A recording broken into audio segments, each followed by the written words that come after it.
เรื่องของเรื่องมีอยู่ว่าที่ผ่านมาเรามีความเชื่อว่าการที่ AI ตอบยาวๆคิดเยอะๆคือ AI ที่ฉลาดและกำลังใช้ความคิดอย่างหนักแต่มีงานวิจัยจาก Google แล้วก็ U of Virginia เพิ่งพิสูจน์แล้วว่าเราอาจจะโดน AI หลอกด้วยจำนวนคำครับเพราะว่าบางทีมันแค่คิดวนซ้ำๆลังเลแล้วก็สรุปผิดอยู่ดีสิ่งที่สำคัญกว่าความยาวของการคิดมันคือความลึกของการคิดต่างหากครับว่าแต่ความลึกที่ว่านั้นคำนวณยังไงครับ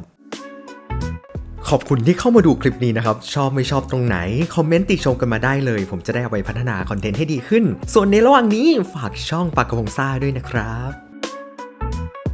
คือทางแก๊งนักวิจัยเขาก็ไปดูว่าความแตกต่างของ distribution ของโทเค็นในแต่ละเลเยอร์ของ LLM เนี่ยครับมันเป็นอย่างไรบ้างยกตัวอย่างเช่นนะครับผมบอกว่าผมส่ง input เข้าไปในโมเดลนะครับปากกระพงซ่าบลาๆอะไรประมาณนี้เข้าไปในโมเดลซึ่งโมเดลเนี่ยต้องบอกก่อนว่าในนั้นมันมีหลายเลเยอร์มากเลยครับแล้วเขาก็เข้าไปดูว่าแล้วโทเค็น distribution ของแต่ละเลเยอร์เนี่ยเป็นอย่างไรบ้างและก็มีความแตกต่างกันยังไงนะครับโดยเพื่อความง่ายเนี่ยเขาบอกว่าขอสร้างเมทริกขึ้นมาสักตัวหนึ่งละกันแล้วก็มาใช้วัดว่าความแตกต่างของเอาต์พุตที่ได้ออกมาในเลเยอร์สุดท้ายนะครับมันมีความแตกต่างอย่างไรบ้างกับเลเยอร์ก่อนหน้านั้นบ้างนะครับแล้วก็ลองมาคอมเพลอะไรประมาณนี้ดูซึ่งเขาก็คาดหวังว่านะครับว่าไอ้ความแตกต่างระหว่างเลเยอร์สุดท้ายกับเลเยอร์ต่างๆเนี่ยครับถ้าความแตกต่างเนี่ยครับมันมีค่าเข้าใกล้ศูนย์หรือเขาเรียกสั้นๆว่ามัน converge ซึ่งถ้าเกิดว่ามัน converge ไปไวเท่าไหร่เขาจะสื่อถึงว่าไอ้โทเค็นเหล่านั้นเนี่ยบางทีมันอาจจะไม่ได้ต้องการคิดอะไรที่เยอะขนาดนั้นและในทางกลับกันครับถ้าเกิดว่า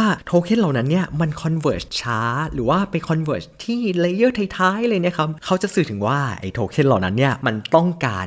คิดการให้ผลเยอะๆจริงๆนะเพื่อให้เห็นภาพนะครับขอใช้ฮีทแมปนี้มาช่วยเล่าแล้วกันสมมติว่าผมมีเอาต์พุตที่ได้ออกมาเนี่ยอยู่ตรงนี้เลยแล้วก็จะมาทำเป็นแต่ละคอลัมน์ของฮีทแมปส่วนแต่ละโรนะครับคือเลเยอร์ของโมเดลซึ่งในตัวอย่างเนี้ยมีอยู่36เลเยอร์แล้วเราตัดเลเยอร์สุดท้ายทิ้งไปก็จะได้ออกมาเป็นตั้งแต่เลเยอร์1ถึงเลเยอร์35นะครับว่าความแตกต่างเนี่ยเทียบกับเลเยอร์สุดท้ายแล้วมันเป็นอย่างไรบ้างและค่าความแตกต่างของโทเค็น distribution เนี่ยครับมันจะมีค่าอยู่ระหว่าง0ถึง1ด้วยกันนะครับแล้วก็ทำเป็นสีไว้ว่าทาสีจางๆนี่ครับหมายถึงว่ามัน converge แล้วถ้าเกิดว่าสียังคงเข้มอยู่นะครับมันก็แสดงว่ายังไม่ converge นะและสิ่งที่น่าสนใจต่อไปเนี่ยครับก็คือว่าจังหวะที่มัน converge หรือว่ามันกลายเป็นสีจางเนี่ยมันเกิดขึ้นที่เลเยอร์ไหนล่ะนะครับแล้วเขาจะมีการบอกว่า converge เร็วหรือช้าเนี่ยครับเขาจะ define ยังไงดีเขาเรียกบอกว่าขอสร้างเป็น threshold ไว้แล้วกันเพื่อบอกว่าอะไรล่ะที่มันเป็นเลเยอร์ท้ายๆแล้วบ้างหรือว่าอะไรล่ะที่ยังเป็นเลเยอร์แรกๆอยู่นะครับก็ถ้าเกิดว่าอะไรที่เป็นเลเยอร์ท้ายๆเนี่ยจะเรียกมันว่าเป็น deep thinking regime นะครับหรือก็คือส่วนที่เป็นไฮไลท์สีเขียวตรงนี้เลยนะครับแล้วเราจะมาดูกันครับว่า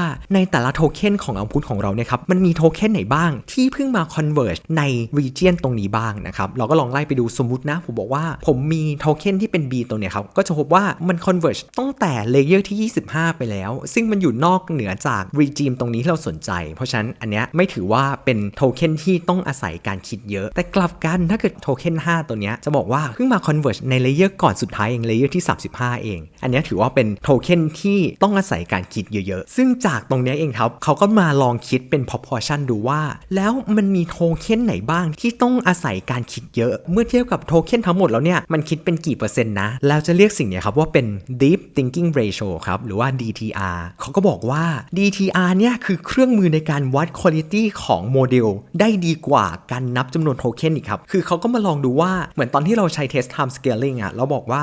ให้โทเค็นไปให้ยิ่งเยอะเท่าไหร่ performance ของโมเดลนั้นจะดีขึ้นเรื่อยๆแต่ปรากฏว่ามันมีบางครั้งครับที่โมเดลมัน generate ออกมายาวๆเนี่ยครับมันไม่ได้สื่อถึงว่าโมเดลมันจะ perform ได้ดีเสมอไปถ้าเกิดเราลองดู correlation เนี่ยครับติดลบอีกต่างหากนะครับเป็นลบ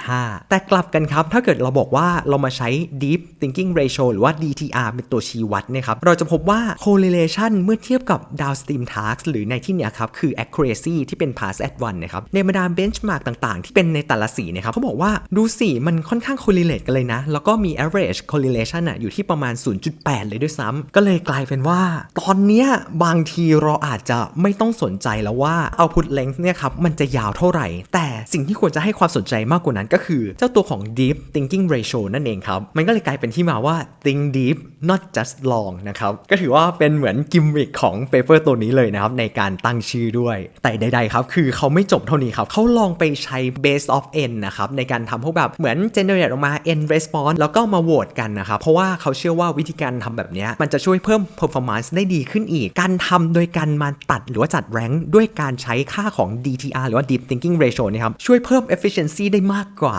ก็ถ้าเกิดสนใจไปอ่านต่อได้นะครับในเปเปอร์ตัวนี้เลยเดี๋ยวผมแปะลิงก์ไว้ใน description นะครับแล้วเจอกันใหม่เปเปอร์หน้าครับสวัสดีครับ